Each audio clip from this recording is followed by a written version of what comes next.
Olá, qual a importância dos domínios do concreto? Ok, eu já fiz um vídeo sobre domínios do concreto e tudo mais, mas a pergunta é, de que importa? Por que que um engenheiro tem que saber os domínios do concreto e como que isso vai garantir um melhor projeto, se ele souber? Tá? Então vamos lá. Primeiro, o que são os domínios? Domínios é a maneira que a gente classifica como uma seção de concreto falha. A classificação vai de 1 a 5. E ela é 1, totalmente tracionada. Falha na tração porque ela está totalmente tracionada, não tem como falhar de outra maneira. 2, flexionada, ou seja, ela tem parte de tração, parte de compressão e ela falha na tração. 3, flexionada, ou seja, mista, tracionada e comprimida mista. Falha em conjunto, ou seja, tanto compressão quanto tração falham em conjunto. 4, flexionada, só que falha na compressão primeiro. E 5, totalmente comprimida e com certeza falha na compressão, ok? Então a gente tem uma base, né, que do 1 é totalmente tracionada, 5 totalmente comprimida e o meio termo vai ser o que está falhando na peça, ok? Quanto mais solicitada na compressão, tecnicamente, maior o domínio. Tá? Agora, outra questão, quanto mais solicitada, o que eu não estou dizendo aqui é o quê? Ah, a peça está em flexo e compressão, então provavelmente é domínio 4 porque ela tem flexão e compressão. Não, não é isso. Tá? E também não é a peça está flexo-tracionada, então ela está no domínio 2. Não, tecnicamente uma peça flexionada, flexo-comprimida pode estar no domínio 2 e uma peça flexo-tracionada pode estar no domínio 4. Tá? O que determina isso é a solicitação da seção específica. Tá? Deve você me perguntar, mas como que uma seção flexo-comprimida, tá? Que quanto mais solicitada na compressão, maior domínio, né? Como que ela está no domínio 2 ainda? Tá? O que importa é a solicitação relativa à resistência, ok? Vamos imaginar um pilar esbelto e estreito, tá? Então, um pé direito duplo de um sobrado, tudo mais, coisa do tipo, que ele está suportando uma laje. Então, ele vai ter uma compressão, que é o peso que a laje aplica nele, e ele vai ter a flexão, porque qualquer pilar flamba, né? Ele vai ter a flambagem, e além disso, muitas vezes ter vento local, tudo mais. E a questão é, o que está arrebentando primeiro? Ok? Essa que é a questão. Então, se o vergalhão rompe primeiro, antes do concreto estar adequadamente solicitado, é o domínio 2. Quando que isso acontece? Quando tem pouco. Eu fiz um pilar, pé de tubo está a 6 metros, seção estreita, 4 ferrinhos de 10. Provavelmente o ferro vai arrebentar, porque tem muito pouco ferro, relativo à seção de concreto. Ok? Relativo aos esforços também que ele vai ter. Né? Se o concreto e aço rompem juntos, domínio 3. Se o concreto rompe primeiro, domínio 4. Se a gente for aumentando a taxa de aço, vai dificultar o aço falhar. Né? Então, a mesma seção, mesmo esbeltez, mesmas cargas, mesma flambagem, tudo igual. Mas ao invés de ter 4 ferros de 10, tem, sei lá, 8 ferros de 16. É muito mais provável que ela falhe no domínio 4, porque agora o aço não vai falhar, ele tem muito mais aço nessa seção. Entendido? Tá? Então, o domínio diz o que está pedindo ajuda, isso a gente tem que entender. Tá? A maneira que um engenheiro olha para domínios é a mesma maneira que um general olha para um campo de batalha. Tá? A gente tem 2 batalhões, um chamado concreto e um chamado aço. Domínios 1 e 2 significa que o aço está pedindo ajuda ou que o concreto está com folga. Ok? Tá? Ou a gente pode falar que o aço está mais solicitado, tá mais no limite.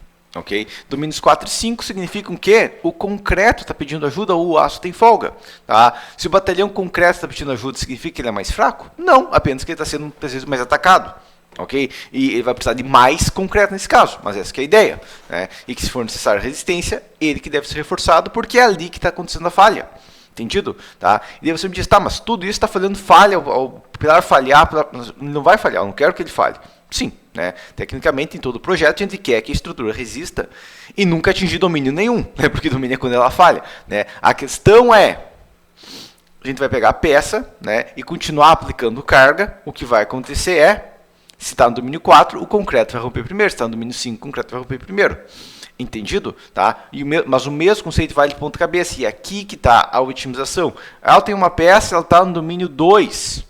Se ela está no domínio 2, significa o quê? Significa que eu estou colocando muito pouco aço, estou colocando muito concreto. Entendeu? Tá? Então, como otimizar sabendo domínio? Domínio 1, tirantes. Ok? Se está falando de um tirante, né, é uma peça puramente tracionada. Ok? Ou totalmente tracionada com uma mini flexão. O concreto não auxilia em nada nesse caso. Ok? Porque tração, o que resiste? Aço. Tá? O concreto é muito fraco na tração e ele fissura antes do aço estar solicitado. Então, é o aço que resiste sozinho, porque o concreto já fissurou no limite. Como que a gente otimiza? A gente reduz a seção ao máximo, até a taxa de aço se aproximar do máximo permitido, ou maximizar aço até resistir. Ou seja, eu tenho um pilar, eu tenho um pilar de 20 por 50, ele está com 4 ferros 16, só que ele é um pilar de uma maluquice lá arquitetônica, ele está tracionado. Tá? Não flexionado, estou falando tracionado. Ok? Está tracionado. Então o que eu faria, eu reduziria ele para 20 por 20 e ele teria ainda a mesma taxa de aço. Ok? Porque ele estava com um concreto lá que não está fazendo nada. Domínio 2. Domínio 2 vai ser tanto de viga subarmada quanto pilar muito esbelto. Ok? A seção, ou pilares subarmados também, vigas e pilares subarmados, né, porque e pilares subarmados, pilares esbeltos subarmados, ok, tá? Mas a questão, porque tecnicamente se colocar muito pouco aço no pilar, vai entrar nisso aqui também, né, ainda mais se for um pilar muito esbelto, ele vai funcionar meio que termo como uma viga, né, mas a seção tem muito concreto, se ela passa com folga, ou pouco aço se falha. Né? Eu tenho um pilar 14 por 70, ele tem 5 toneladas, só que ele já está com 12 ferros de 10. Domínio 2 significa que o concreto não está nem solicitado ainda. A gente vai acontecer isso porque tem uma seção muito robusta para carga. Como que a gente otimiza, reduz a seção do concreto e mantém a taxa de aço. Ok? Então a questão é, ou a gente reduz ou aumenta. Então a gente vai só reduzir e vai continuar passando, ou se está falhando, a maneira que resolve colocando mais aço. Não adianta colocar mais concreto, porque o que está falhando é o aço. Domínio 3. Vigas e pilares esbeltos. Ok? Solicitação na tração e compressão similares. Ok? Uma viga vai ter compressão no topo, flexão, tração na base, ou o contrário, se for negativo, né? E um pilar esbelto também, ele vai ter tração de um lado e compressão do outro, porque ele é esbelto, ele não consegue aproveitar toda a seção de concreto. Né? Ambos os materiais atingem o limite e ambos podem ser corrigidos para maximizar a resistência ou reduzir custo. Ou seja, eu tenho uma viga no domínio 3, só que ela está com a falha de flexão. Ela, no caso, está muito pesada, tudo mais. O que eu posso fazer é, eu posso aumentar a seção de concreto, eu posso aumentar a quantia de aço. Os dois resolvem. Né? Eu tenho uma viga, por exemplo, um exemplo de uma viga de domínio 3. Tá? Eu tenho uma viga, por exemplo, de 14 por 30, ela tem, sei lá, 2 ferros 12.5. Provavelmente uma viga dessa tem no domínio 3, depende do FCK. Mas a questão é, se eu preciso suportar mais, eu posso colocar mais um ferro, eu posso aumentar a largura da viga, eu posso aumentar a altura da viga. Tudo isso são maneiras de resolver. Okay? Porque ambos os materiais estão atingindo o limite, ok? Não são adequadamente solicitados. Então, se eu colocar mais aço, eu vou estar ajudando alguma coisa que precisa. Okay? Né? Ou se está com folga, posso reduzir qualquer um dos dois também. Domínio 4. Uma viga super armada ou um pilar. Né? Uma viga com muito aço, ela entra numa questão de viga super armada. Ela tem mais aço do que ela consegue lidar. Ou um pilar normal, ok? Ele está quase todo comprimido, mas tem uma pequena tração. Né? O que a gente vai ter aqui é o seguinte, compressão ao limite. Né? O concreto rompe antes do aço. Como que a gente otimiza? O concreto está falhando, o que é que eu reforço? O que é que está falhando? O concreto, o que é que você vai reforçar? Motivos óbvios, o concreto. Ok? E domínio 5, que vai ser toda a peça protegida bem feita, vai ser no domínio 5, tem alguns casos que ela, mas é muito raro, praticamente 99% dos casos é domínio 5. Pilares robustos e pontes em arco. Ok? Esse é o domínio 5. Tá? Toda a seção está comprimida e esse é o único domínio que toda a seção de concreto está auxiliando na compressão, porque toda a peça está comprimida. Né? O que a gente vai fazer é usar a seção necessária para minimizar aço. Se é possível, uma seção circular ou quadrada. Por quê? Porque uma seção circular, uma seção quadrada, ela tem uma maior rigidez, uma menor esbeltez. Ela não tem um eixo fraco. Né? E para aumentar a resistência tem que ser aumentada a seção. Entendi? Então, uma peça domínio 5 é uma peça puramente comprimida. A gente tem aço mínimo ali só para garantir ancoragem e melhorar a ligação entre as peças, mas é o concreto que vai fazer o esforço pesado. Okay? E percebe que conforme a gente vai do domínio 1, domínio 1 eu quero uma taxa de aço pesadíssima, né? E um concreto mínimo. Domínio 5 eu vou querer uma taxa de aço mínima e um volume de concreto bem maior. Okay? Não tem aquela, a taxa de aço vai ser qual? Na taxa de aço domínio 1 vai ser tipo, mais que 400 kg por metro cúbico. Aqui vai ser menos que 40, no perfeito normal. Tá? Mas a questão é, o que impede do concreto auxiliar no domínio 1 e 2? Né? Porque tive um aluno que chegou para mim recentemente falou, eu tenho uma peça, ela está no domínio 2, eu quero aumentar o concreto, porque eu quero aumentar a resistência dela. Quero manter a taxa de aço, mas quero aumentar o concreto. Será que eu consigo reduzir a taxa de aço por causa disso? E a resposta é não. Né? Se você tem um domínio 1, domínio 2, não adianta reforçar o concreto se é o aço que está falhando. Okay? Então, a questão é, domínios 1 e 2 são domínios de falha de tração, e tudo que eu falar aqui do domínio 1 e 2 vale o contrário para o domínio 4 e 5. Né? É igual o quê? É igual abastecer um carro para consertar um pneu furado. Um carro está parado na rodovia. Será que abastecer ele não vai ajudar?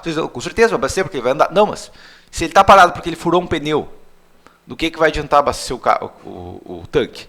Tá? Porque, ok, se o carro tivesse problema no tanque, está faltando gasolina, ok, coloca gasolina.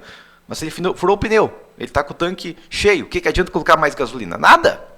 Ok? Tá? Significa que abastecer um carro é errado? Não. Significa que, se o pneu está furado, a gente conserta consertando o pneu. Se uma seção de concreto está no domínio 1, domínio 2, a gente conserta a seção de concreto. A gente não tenta colocar mais aço, menos aço, ou colocar mais concreto para reduzir o aço. Não vai adiantar se o problema é que está faltando aço. Se está faltando aço, não adianta colocar FCK maior, aumentar a espessura, qualquer coisa do tipo, e manter uma taxa de aço mínima. Ok?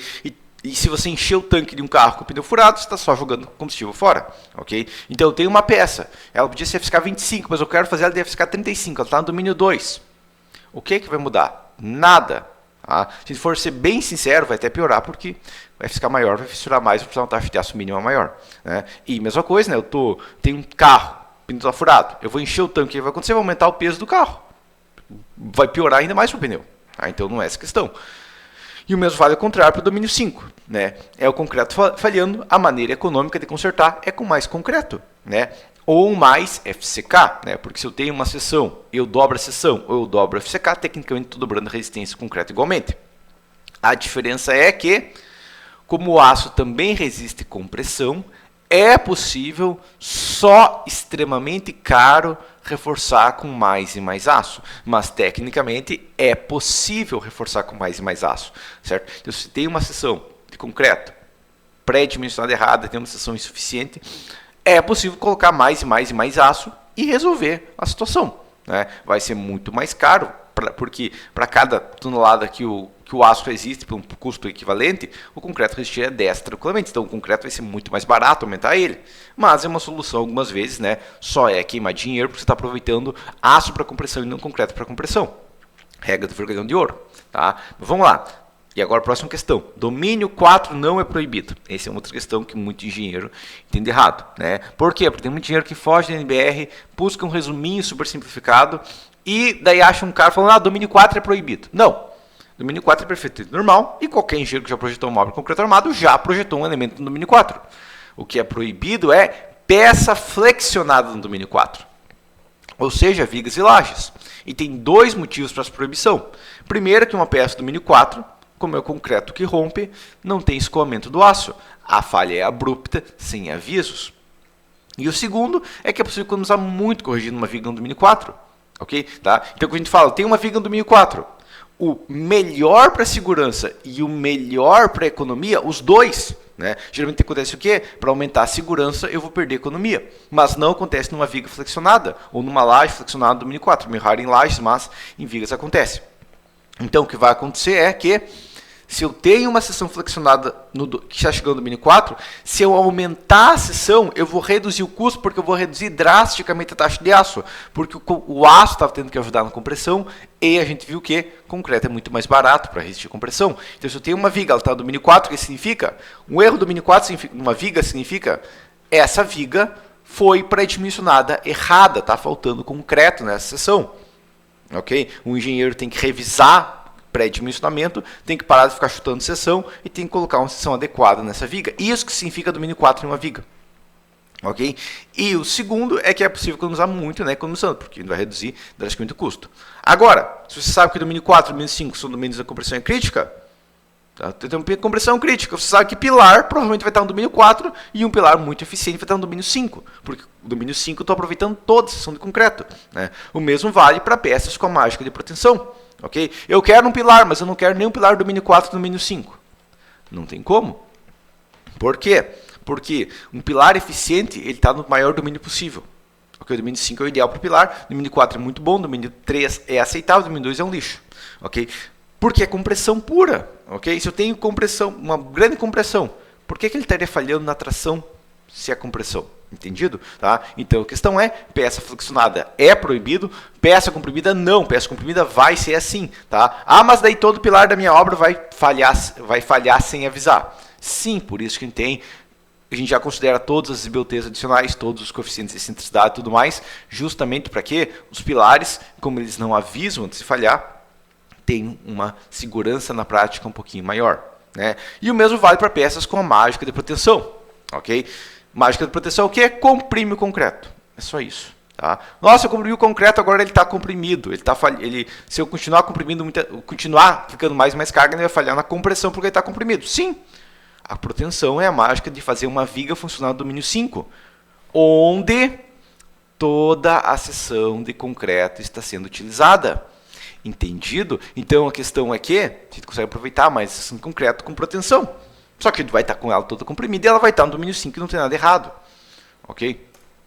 E por questão final marketing, né? Um engenheiro deveria sair da faculdade não sabendo, sabendo não quais são os domínios, mas sim sabendo que eu encontrei o domínio. De que importa isso? Como que eu vou otimizar uma estrutura baseado nesse domínio que eu encontrei? Esse é um conhecimento básico, mínimo a qualquer engenheiro que planeja projetar uma estrutura de concreto armado ou executar obras de concreto armado também. Quer dizer, por que executar obras?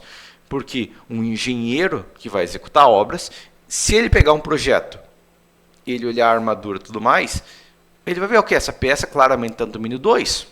Essa peça claramente está no domínio 4, ok? Então, eu poderia consertar essa estrutura aqui. Ela está com tem um pilar com uma taxa de aço muito elevada, mas ele está com taxa de aço muito elevada porque ele está no domínio 5 ou porque está no domínio 3. Porque a maneira de corrigir vai ser diferente, entendido? E muitas vezes o proprietário vai chegar para você e falar, por que esse pilar está com tanto aço? Coloca metade da quantia de aço. Né? E daí você pode, analisando, você vai conseguir olhar, ok, ele está por causa disso, e daí você vai conseguir salvar a obra. Ou você vai dizer, o engenheiro que você contratou é um doido da cabeça e seria possível reduzir a taxa de aço sem perder resistência, reduzir a seção de concreto e até reduzir a taxa de aço juntos. Né? A armadilha de rigidez muitas vezes acontece. Né? Que é um caso muitas vezes de pilar, com o domínio 2, domínio 3, é por causa da armadilha de rigidez. Para esses e centenas de outros assuntos que todo engenheiro deveria sair da faculdade sabendo, eu escrevi o livro O Mínimo de Estruturas para um Engenheiro Civil. Okay? É a base que muito engenheiro não tem, principalmente um engenheiro que tenta pular a parte de estática.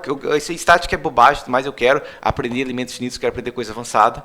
E daí se embanana e aí começa a fazer bobagem. E aí pensa, mas eu tenho uma seção com domínio 5 e eu quero aumentar a taxa eu quero reduzir o concreto e aumentar a taxa de aço. Eu tenho uma seção domínio 2 e eu quero aumentar o concreto e reduzir a taxa de aço. Não funciona, ok? Todos os meus cursos, todos os meus livros, todas as minhas planilhas que eu já montei no canal estão no link da descrição do YouTube ou na bio do Instagram. Acesse o link aí embaixo, clica nele, vai no meu site, e no meu site vai ter a aba livros, onde vai ter esses livros, e também vai ter a aba curso, onde tem todos os meus cursos e tudo mais. Né? Inclusive, quando você compra um curso, você ganha porque quando você compra um livro, você ganha todos os ao vivo relacionados ao mínimo de estruturas. Okay? Porque para cada capítulo eu fiz um ao vivo pegando os pontos principais. Mas se você comprar tipo curso de concreto, você vai receber todos os ao vivos relacionados a concreto. Né? Tanto a parte estática, toda a resistência de materiais, base, projetos e tudo mais, quanto a parte de concreto. Beleza? Mas por enquanto é isso então. E até a próxima para vocês.